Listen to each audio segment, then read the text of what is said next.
What's crystal clear from the Prime Minister's announcement today is that millions of Australians will be worse off, even under the government's own modelling. And even under the government's own forecasting, we will not actually cut our emissions with this carbon tax emissions trading scheme. So you've got to ask yourself, what is the point of all of this if millions of Australians are going to be worse off and we are not actually going to cut our emissions? This is a Labor green carbon tax, and it's going to drive up prices, threaten jobs and do nothing at all for the environment.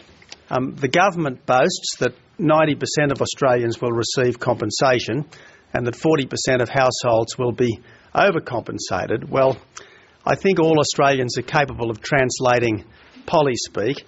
What that means is that 10% of households will get absolutely nothing, and that 60% of households will either be worse off or it will be line ball. Under any carbon tax regime, everyone will pay. And I make the final point, if this is such a good package, why won't the Prime Minister fight an election on it? Why won't she fight an election on it soon? And certainly there should be no carbon tax without the people of Australia having their chance to have their say on it. So the first key point is you cannot trust the government on electricity.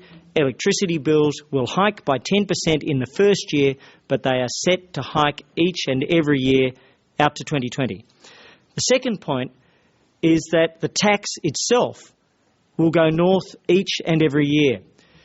It is a very interesting fact that the Greens went to the election calling for a $23 a tonne fixed price on carbon, and that's exactly what was delivered today. The Greens are also calling for a massive increase in the tax itself, and that's exactly what will be delivered tomorrow. This is more tax. Over the next 3 years, the government, in net terms, that's after tax cuts, the government is going to collect $17 billion more. Its expenditure is going to increase by $21 billion. The interesting thing is they said it'd be budget neutral.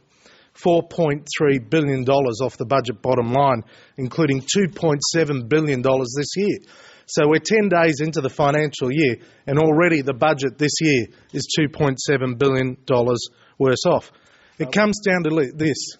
It's going to be costly, it's going to be complex, and it's relying heavily on a trust me factor. And Australians are going to pay heavily, either indirectly or directly. They are going to pay heavily.